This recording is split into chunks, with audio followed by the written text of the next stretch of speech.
Bienvenidos a su entrenamiento en nuestra escuela de capacitación online para una generación entendida y llamada a ser 10 veces mejor que sus contemporáneos, como dice la Sagrada Escritura.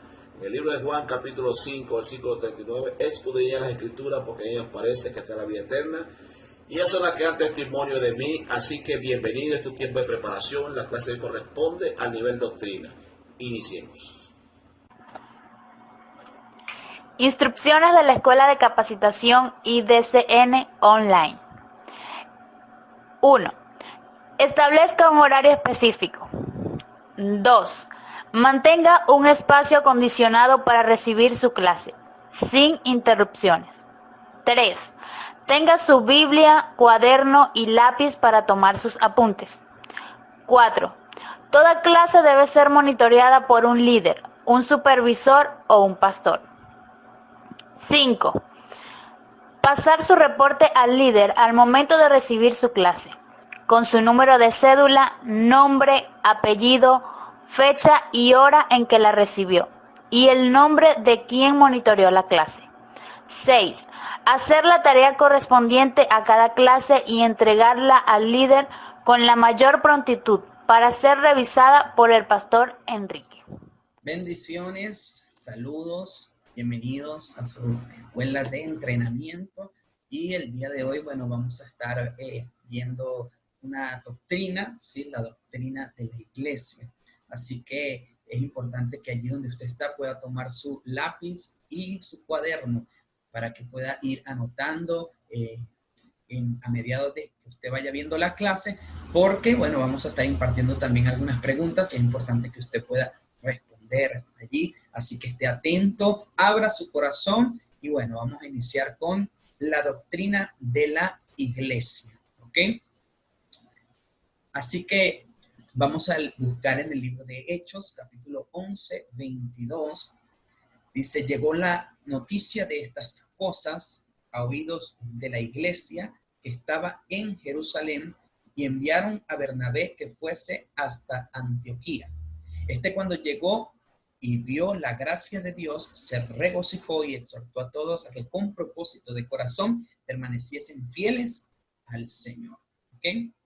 Y es importante que usted y yo podamos entender a través de esta clase lo que es la iglesia, la doctrina de la iglesia, el vocablo de lo que es la palabra iglesia, la naturaleza de la iglesia. Vamos a ver también lo que es el propósito fundamental y sus columnas de la iglesia, y también vamos a ver un poco acerca de lo que es el gobierno y hablaremos acerca del ministerio, ¿ok? Así que cuando hablamos de la palabra iglesia, en español es una transliteración del vocablo griego, eclesia, la cual se usaba para describir una asamblea pública citado por un heraldo, ¿ok? Un heraldo era un mensajero.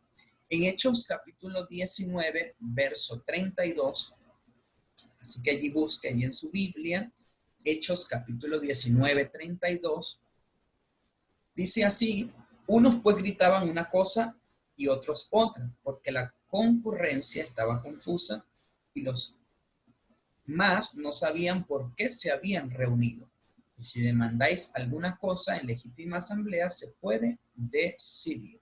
Es decir, que en ese tiempo, en ese término, todo era llevado a una asamblea. Todo era discutido en una asamblea. Y en el Nuevo Testamento, la palabra iglesia se usaba para mencionar a todo el cuerpo de cristianos de una ciudad, ¿sí? Podemos ver que en Hechos, allí capítulo 11, 22, de alguna manera todos eran convocados, todos eran reunidos y allí se podían discutir de alguna manera y también podían hacer asambleas, ¿ok? Ahora, el término iglesia también se refiere a una congregación.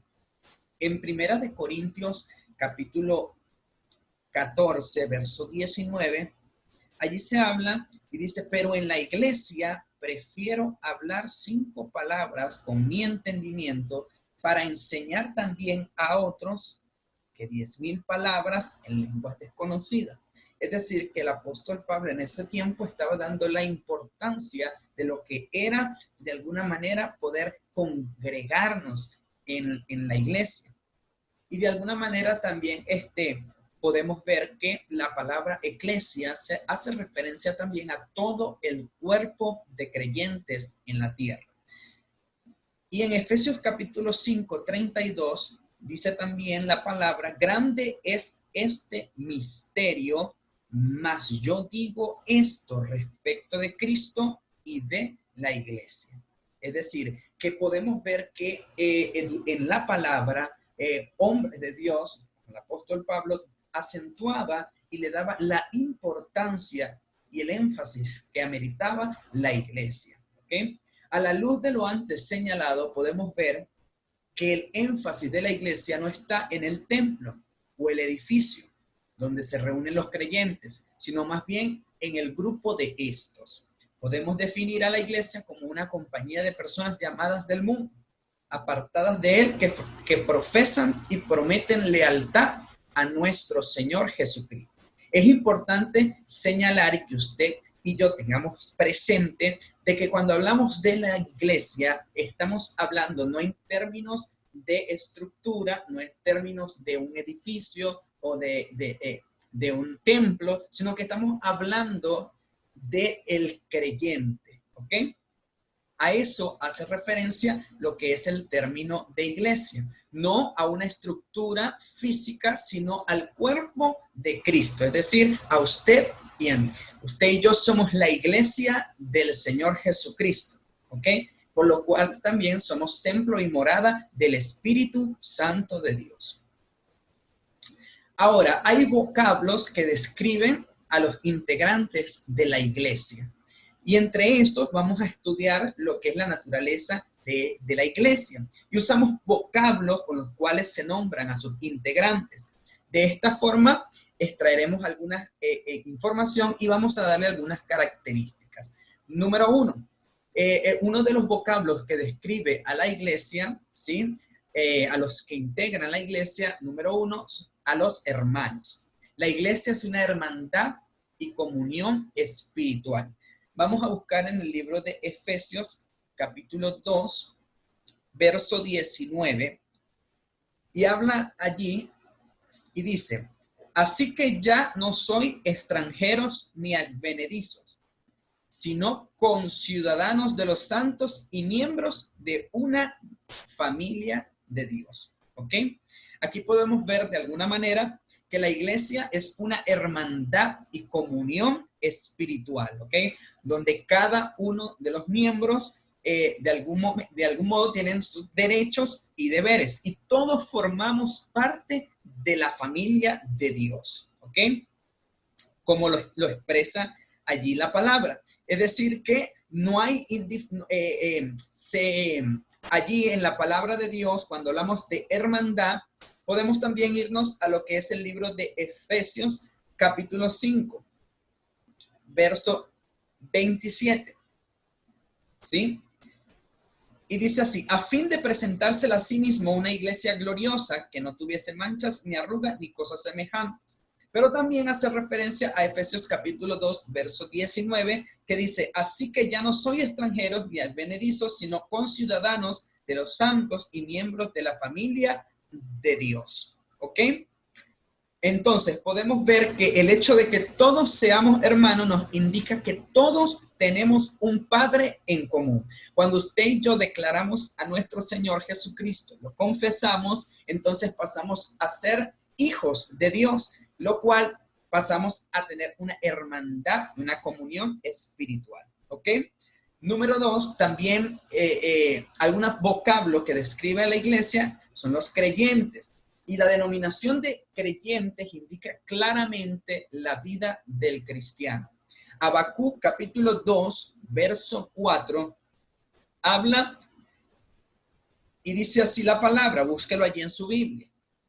He aquí que aquel cuya alma no es recta se enorgullece, mas el justo por su fe vivirá. ¿Sí? aquí está haciendo referencia y dando la importancia de lo que es la fe en el creyente. Ahora, aquí vemos que para alcanzar la salvación, la persona necesita tener fe y de alguna manera tener convicción y creer también en la venida de nuestro Señor Jesucristo. Entonces, en la iglesia del Señor, una de lo más importante para el creyente es tener fe en su corazón. Y los seguidores de Cristo necesitan fe para seguir adelante. Y estas personas se llaman creyentes, ¿ok? Es decir, que el creyente, una de las claves fundamentales es la fe, ¿ok? Y es como dice la palabra en Habacuc, porque el justo por la fe vivirá. Otro vocablo que describe también a la iglesia de nuestro Señor Jesucristo es los santos, ¿ok? En la iglesia también está integrada por los santos y la santidad es una característica inherente de la vida cristiana. En Efesios podemos ver capítulo 5, verso 27, dice, a fin de presentársela a sí mismo una iglesia gloriosa que no tuviese manchas ni arrugas, ni cosas semejantes, sino que fuese semejante, ¿sí? Santa y sin mancha. Es decir, que acá también podemos ver que la santidad es otra característica inherente de la vida cristiana. Aquí la palabra nos dice que el Señor espera a una iglesia santa y sin mancha, ¿ok? Sin arrugas. Por lo tanto, la iglesia de Jesucristo está llamada a ser luz en medio de las tinieblas. Usted y yo hemos sido llamados para mantenernos en santidad, porque la palabra dice que sin santidad nadie verá al Señor. Entonces, cuando usted y yo aceptamos a Cristo como nuestro único y suficiente Salvador, entonces recibimos una santificación inmediata, lo cual usted y yo debemos de mantenerla, ¿ok? Debemos de conservarla. Y de alguna manera aquí podemos ver también que se refleja la separación de los cristianos del mundo, es decir, somos apartados para realizar la obra de Dios y el llamado de Dios, ¿ok? Otro vocablo que describe también la iglesia es escogidos. Es decir, que los escogidos son aquellos que han sido seleccionados por Dios. Y lo podemos ver también en Romanos capítulo 8, 33, que dice así, ¿quién acusará a los escogidos de Dios? Dios es quien justifica, ¿ok? Por lo tanto, usted y yo fuimos escogidos por Él antes de la fundación del mundo. Es decir, que ahora pasamos a ser parte de sus escogidos. Somos sus hijos amados, ¿ok? Otro vocablo que también describe la iglesia es que somos también sus discípulos. Y los cristianos son discípulos. Y allí en el Nuevo Testamento, en el libro de Lucas, capítulo 14, verso 26, podemos ver allí una enseñanza tremenda. Y es que Jesús aún allí manifiesta, si alguno viene a mí y no aborrece a su padre y madre y mujer e hijos y hermanos y hermanas y aún también su propia vida, no puede ser mi discípulo. Y el que no lleva su cruz y viene en pos de mí, no puede ser mi discípulo. ¿Sí? Es decir, que aún así los cristianos somos sus discípulos. Debido a que aprendemos su doctrina y sus principios, y más aún ponemos en práctica el modelo de Jesús. Por lo tanto, nosotros, la iglesia de Jesucristo, cada día procuramos en seguir las enseñanzas de nuestro Señor Jesucristo. Es decir, alcanzar un nivel de vida ético y moral parecido al nivel de nuestro Señor. Es decir, que Él es nuestro modelo a seguir. Él es nuestro maestro y nosotros, la iglesia del Señor, sus discípulos. ¿Ok? Otra de las cosas importantes es que uno de los vocablos que describe a la iglesia del Señor también está integrada por cristianos, ¿sí?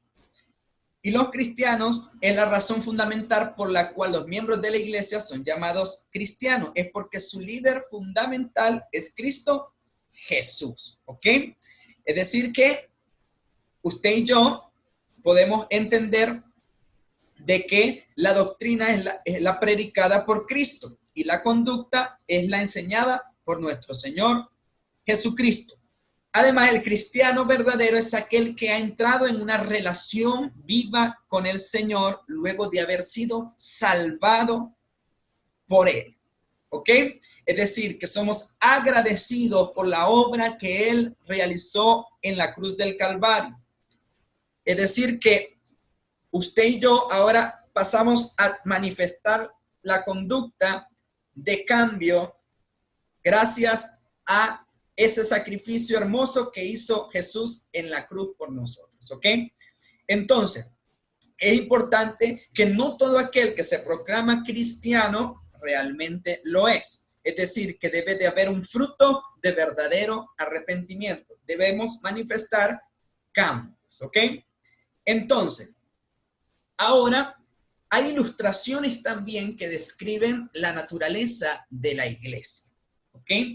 Y en algunas de esas ilustraciones las podemos encontrar en la palabra de Dios. Y allí podemos ver diferentes ilustraciones. Y número 1, podemos ver que la iglesia representa el cuerpo de Cristo. ¿Ok? La iglesia es el cuerpo de Cristo. Es decir, que la iglesia es un organismo y no solamente una institución.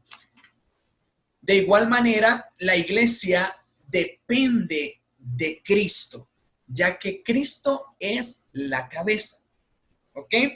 Por tanto, de Él tomamos nuestra vida como iglesia.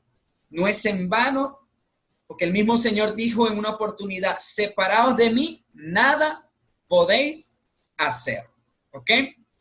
Otro punto también importante es que Cristo es el jefe máximo y único de la iglesia.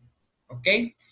Al ser la cabeza, se le coloca entonces allí en un lugar más importante del cuerpo. Por lo tanto, Él es la cabeza de la iglesia.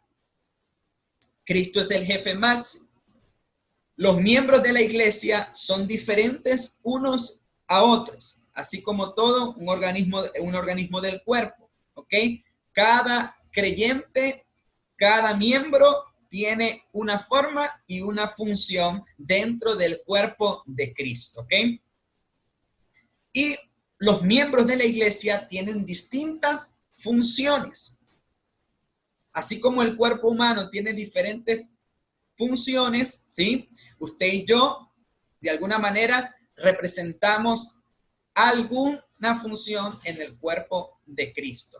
Entonces, el templo de Dios también podemos ver allí que es otra ilustración de la iglesia. La iglesia es santa, así como el templo es un lugar consagrado y santo, ¿ok? Por eso la palabra dice que usted y yo somos templo y morada del Espíritu Santo de Dios. Entonces, podemos ver también que la iglesia está conformada por adoradores, ya que el templo es un lugar consagrado para la adoración. Allí es donde usted y yo podemos ir y adorar al Dios Todopoderoso, ¿ok? Podemos elevar nuestra adoración al Rey. De igual manera, usted y yo debemos de día a día presentar adoración a nuestro Dios, que nuestra vida continuamente de adoración al Dios Todopoderoso. Otro punto también es que la presencia de Dios está reposando en la iglesia de la misma forma que residía en el tabernáculo y en el templo de Jerusalén, ¿sí? De esa misma manera, entonces, así como reposaba la presencia de Dios en ese tiempo, ¿sí? En el Antiguo Testamento, hoy usted y yo ahora pasamos a ser el templo del Espíritu Santo. Amén. Es decir que por eso usted y yo constantemente debemos de santificar nuestras vidas, porque usted es el templo del Espíritu Santo de Dios. Otra también ilustración que describe a la iglesia del Señor es la esposa del Cordero, ¿ok? Y se denomina la iglesia como la novia o la esposa del Cordero. Vámonos a 2 de Corintios, capítulo 11, verso 2, ¿ok? Y allí vamos a ver en la palabra vamos a ver cómo el Señor Jesucristo, de alguna manera, da a reflejar la iglesia de Jesucristo. Vemos allí que dice, porque os celo con celo de Dios, pues os he desposado con un solo esposo, para presentaros como una virgen pura a Cristo. ¿Ok? Aquí vemos entonces cómo la iglesia representa a esa esposa, la esposa del Cordero. Es decir, que usted y yo representamos la iglesia del Señor y Cristo Jesús vendrá por su iglesia. Ahora, hay propósitos de la iglesia, hay columnas fundamentales de la iglesia. Y a través de este video, usted va a entender y anote allí, ¿sí? En su cuaderno, cada una de estas columnas fundamentales. La palabra de Dios en Mateo capítulo 28, verso 20, dice, enseñándoles que guarden todas las cosas que os he mandado. Y aquí yo estoy con vosotros todos los días hasta el fin del mundo, ¿sí? Es decir, que una de las columnas fundamentales de la iglesia es, número 1, adoración, ¿sí? En la iglesia de Jesucristo es importante adorar a Dios en espíritu y en verdad. Por eso la palabra nos habla en el libro de Juan, capítulo 4, verso 23, y nos habla allí, mas la hora viene y ahora es cuando los verdaderos adoradores adorarán al Padre en espíritu y en verdad, porque también el Padre busca tales adoradores, busca que le adoren, ¿ok? Entonces, aquí vemos que es importante la adoración, es fundamental la adoración en la iglesia. Vemos que el gran mandamiento dado por Jesús se establece allí y dice que se debe amar a Dios con todo el corazón, con toda nuestra mente, con toda nuestra alma, con toda nuestra fuerza.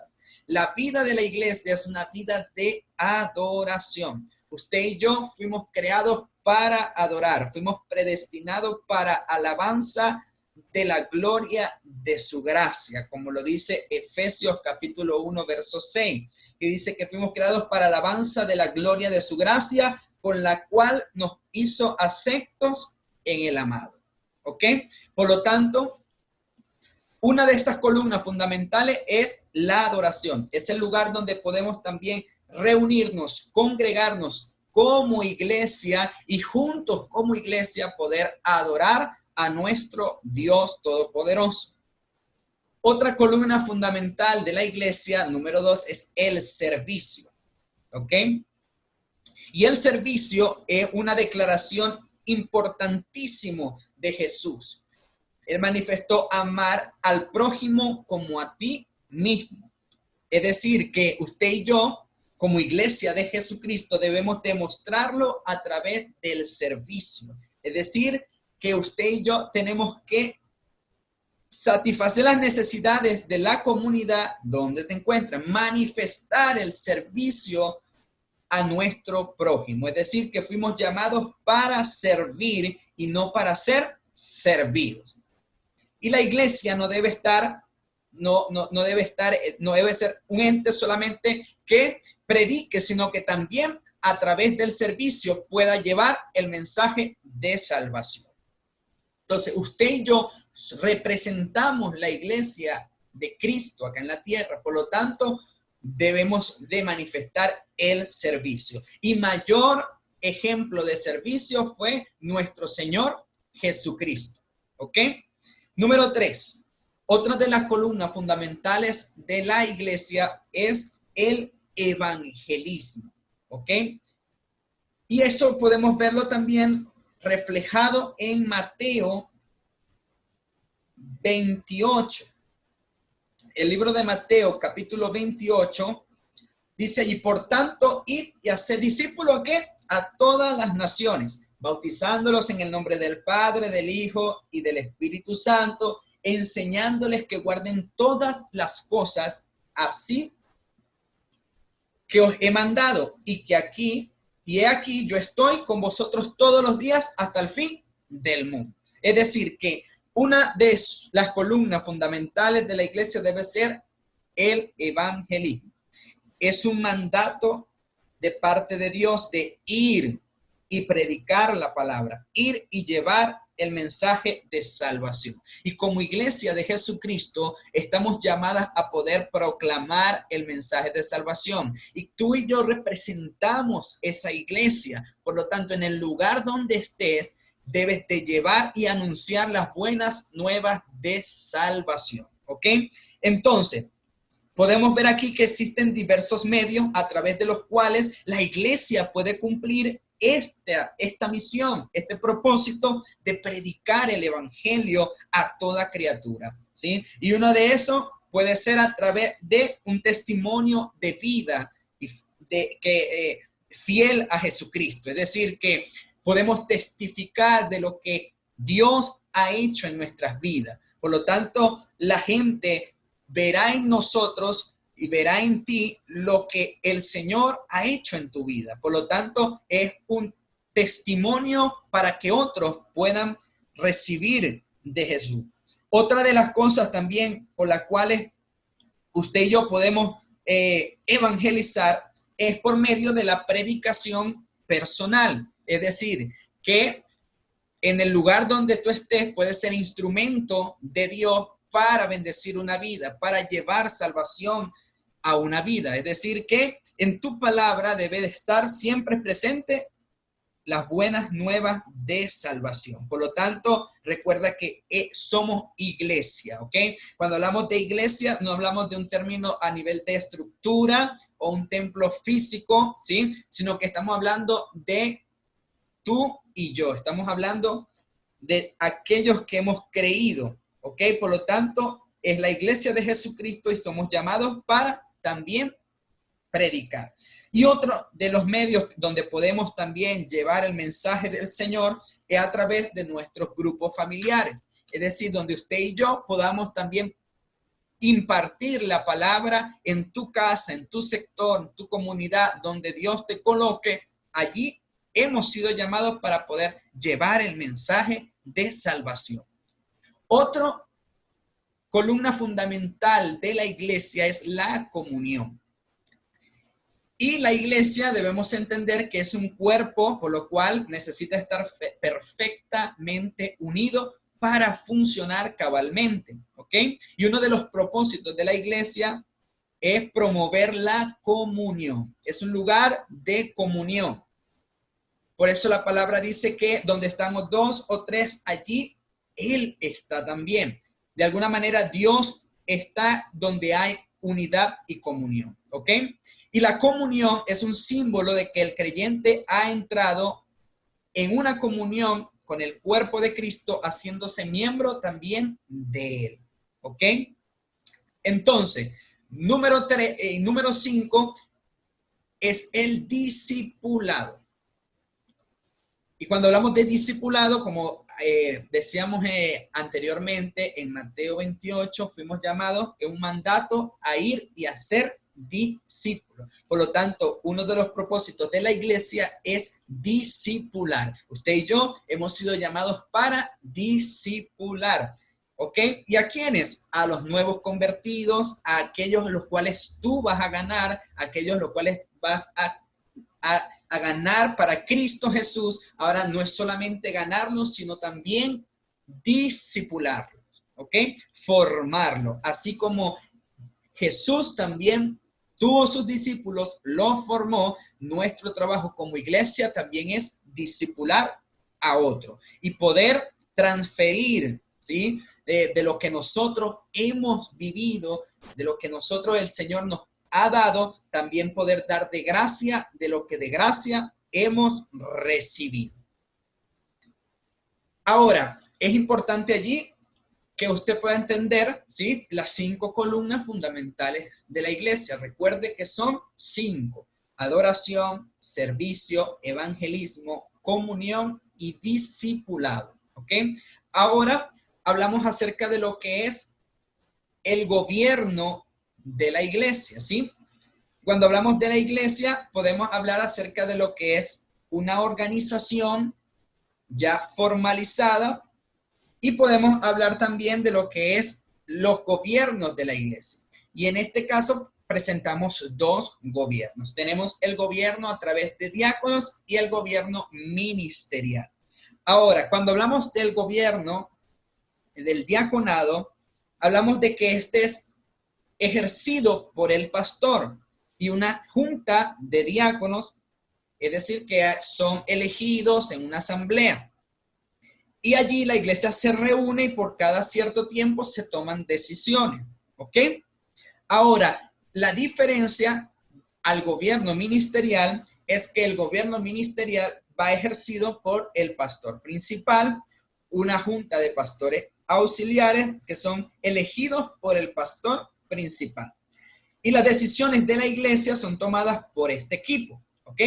Por lo tanto, el pastor tiene la autoridad para poder remover los miembros del equipo ministerial cuando él lo considere presente. Y en este caso, llevándolo a nuestra congregación, podemos decir que nuestra iglesia maneja el gobierno ministerial, es decir, ejercido por nuestro pastor principal, Enrique Parra, y su equipo de pastores de red, los cuales ellos de alguna manera pueden tomar decisiones a nivel ministerial y dársela a conocer a sus miembros en la iglesia.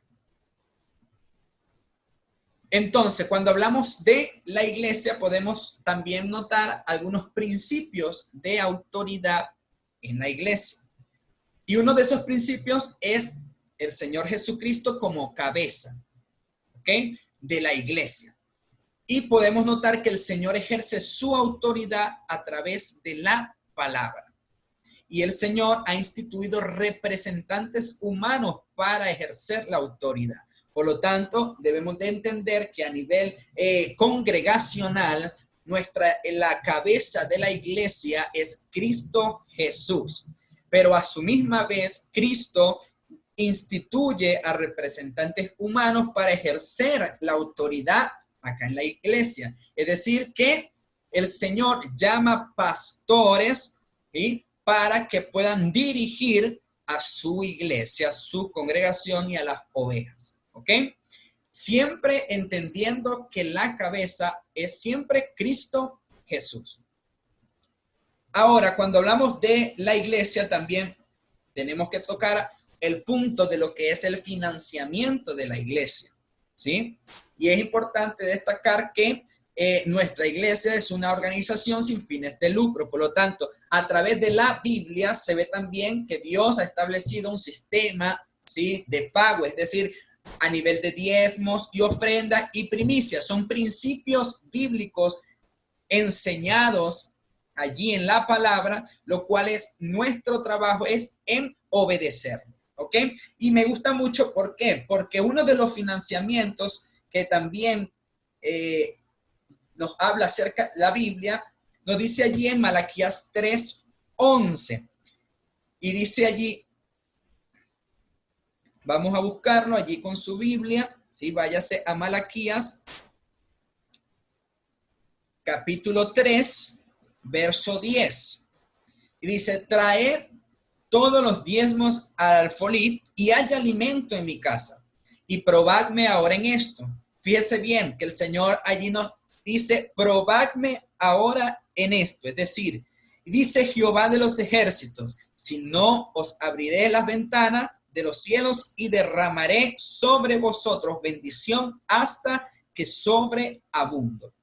Y reprenderé también por vosotros al devorador y no os destruirá el fruto de la tierra, ni vuestra vid en el campo será estéril, dice Jehová de los ejércitos, ¿sí? Ahora, cuando hablamos allí de lo que son estos principios, podemos entender que no solamente es solo darlo de una forma obligada, no, sino que entender y estar claro, ¿sí? El principio de la obediencia y el principio de bendición para mi vida cuando yo cumplo esta palabra, ¿sí? Y algo que usted y yo tenemos que notar allí es que él dice, probadme en esto. Es decir, Dios mismo está diciendo, pruébame que si tú eres fiel en esto, entonces va a haber bendición hasta que sobreabunde, ¿sí? Y cuando hablamos del diezmo, estamos hablando de que es el 10%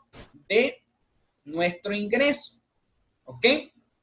Es decir, que si yo percibo un ingreso, es importante que yo pueda sacar mi diezmo y ese diezmo allí es el 10%. Tome nota allí. Y cuando hablamos de la ofrenda, estamos hablando de que la ofrenda es algo voluntario, ¿ok? Y el diezmo podemos ver allí de que es algo que el Señor instituye, pero que trae también bendición para nuestras vidas, ¿ok? Cuando hablamos de las ofrendas, podemos decir, y nos vamos al ejemplo de la ofrenda de Caín y de Abel, ¿sí? Ahora, la ofrenda, estamos hablando de algo voluntario, ¿sí? Que salga de tu corazón, que tú quieras ofrendarle a Dios, ¿sí? Y más que la cantidad, más que la ofrenda, el Señor lo que ve es la intención del corazón, ¿sí? Y ahí vemos ese basamento bíblico en esa historia, en la ofrenda de Abel y la ofrenda de Caín. Y cuando hablamos de las primicias, podemos notar allí que la primicia, como su misma palabra lo dice, es lo primero. Es decir, de alguna manera, lo primero que usted emprende, ¿sí? Si usted hace emprende algo y percibe algún ingreso, es lo primero. Puede ser a nivel económico, puede ser a nivel de alimento. Entonces yo aparto eso y lo ofrendo a Dios como primicia, es decir, lo primero, para que el Señor bendiga lo primero, ¿sí? ¿Por qué? Porque cuando yo le entrego a Dios lo primero, estoy asegurando el resto de mi bendición. Es decir, que mayormente cuando usted da lo primero a principio de año, usted está asegurando el resto de su año, bendición para el resto de su año, ¿sí? Entonces, allí nosotros podemos notar que todos estos principios están escritos en la palabra, pero que también, si usted y yo obedecemos, eso trae bendición y abundancia para nuestras vidas, ¿ok? Entonces, el diezmo, anote allí, 10% de mis ingresos. La ofrenda, algo voluntario, siempre allí que salga de su corazón. Y la primicia es lo primero, ¿ok? Lo primero que yo presento para Dios, lo mejor a Él. Y de esta manera nosotros podemos también notar que, bueno, a nivel eclesiástico, entonces el financiamiento de la iglesia, ¿sí? Establecido a través de estos tres sistemas. Ahora, entramos a lo que es la doctrina del ministerio, que van de la mano, ¿ok? La iglesia y el ministerio son dos doctrinas que van fundamentadas y van unidas. Cuando hablamos del ministerio, podemos irnos a Efesios capítulo 4, verso 12. Allí en su Biblia, búsquelo. Y dice así: a fin de perfeccionar a los santos para la obra del ministerio, para la edificación del cuerpo de Cristo, hasta que todos lleguemos a la unidad de la fe y del conocimiento del Hijo de Dios, a un varón perfecto, a la medida de la estatura de la plenitud de Cristo. Y sigue diciendo el verso 14, para que ya no seáis niños fluctuantes llevados por donde quiera, por vientos de doctrina, por estratagemas de hombre, para engañar y emplean con astucia las artimañas del error, sino que siguiendo la verdad en amor, crezcamos en todo en aquel que es la cabeza, esto es Cristo, de quien todo el cuerpo, bien concertado y unido entre sí, por todas las coyunturas que se ayudan mutuamente, según la actividad propia de cada miembro, recibe su crecimiento para ir edificándose en amor. ¿Sí? Aquí vemos el principio fundamental de lo que es el ministerio, ¿ok? Y dice que él es con el objetivo de perfeccionar y equipar a los santos para la obra del ministerio. Cuando hablamos de ministerio, sencillamente el término significa servicio y se requiere a toda forma de servicio a favor de la iglesia, ¿sí? Ahora, el propósito del ministerio es la edificación del cuerpo de Cristo, como lo acabamos de ver acá en el libro de Efesios, ¿ok? ¿Y cuál es ese propósito? Número 1, perfeccionar y equipar a los santos para la obra del ministerio. El que está llamado al ministerio, su objetivo principal y es su propósito es poder perfeccionar y equipar a los santos para la obra de él. Otro punto es edificarlos en la fe, ¿sí? Edificarlos en la unidad del conocimiento del Hijo de Dios. Edificarlos con firmeza, con dominio propios y edificarlos en amor. Es decir, que todos tenemos una responsabilidad y es que poder perfeccionarnos, equipar a los santos para la obra del ministerio. ¿Hasta qué? Hasta que todos lleguemos a la medida de la estatura de la plenitud de Cristo. ¿Ok?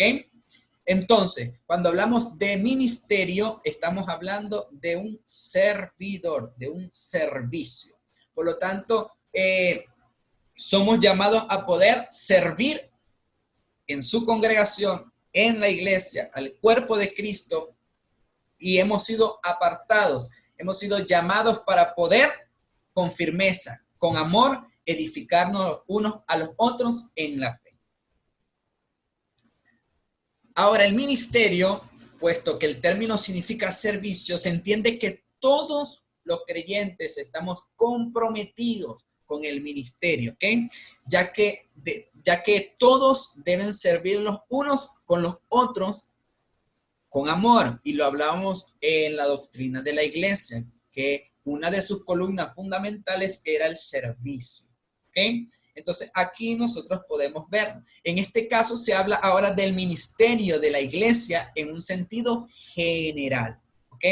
Entonces Gálatas 5:13 dice allí, porque vosotros, hermanos, a libertad fuisteis llamados, solamente que no uséis la libertad como ocasión para la carne, sino servíos por amor los unos con los otros.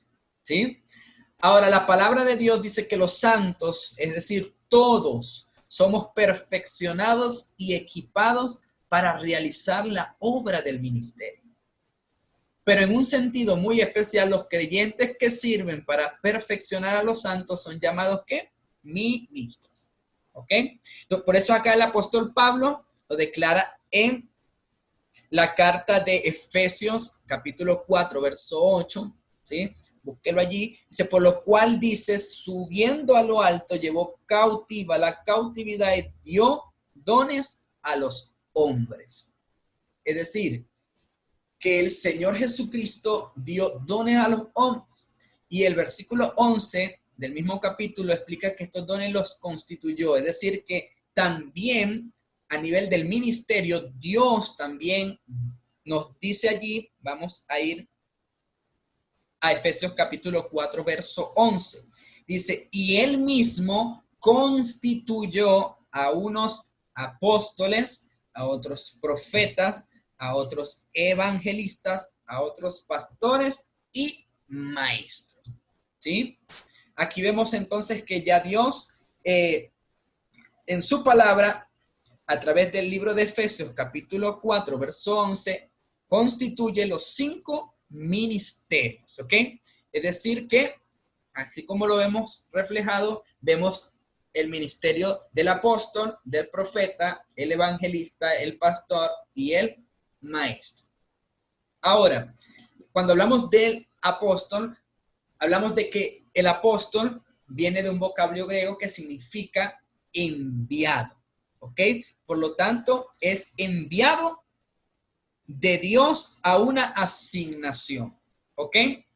Cuando hablamos de profeta, son portavoces y voceros de Dios, es decir, que podemos decir que son la boca de Dios en la congregación, en la iglesia, acá en la tierra. Cuando hablamos de un evangelista, estamos diciendo que son aquellos que predican las buenas nuevas de salvación a multitudes, ¿ok? A la multitud. Y los pastores son aquellos que están constituidos para guiar y alimentar a las ovejas del Señor Jesucristo, es decir, a su iglesia, ¿ok? Y los maestros son aquellos instrumentos, son personas divinamente capacitados para enseñar y explicar los principios que hay en la palabra de Dios, ¿ok? Entonces, aquí podemos ver los 5 ministerios. Ninguno es mayor que otros. Todos están, como dice la palabra, para la edificación del cuerpo de Cristo. Entonces, cada uno de nosotros, a través de esta clase, hemos podido entonces ver lo que es la doctrina de la iglesia, ¿sí?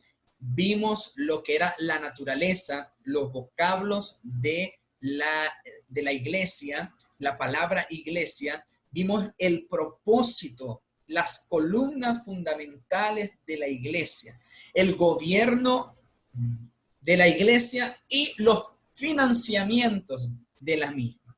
Y también hemos visto la doctrina del ministerio, ¿ok? Hemos visto de que el ministerio es servicio y también está para la edificación del cuerpo de Cristo. Y hemos visto los 5 ministerios constituidos por Dios, ¿ok? Que son los pastores, apóstoles, evangelistas, profetas y maestros.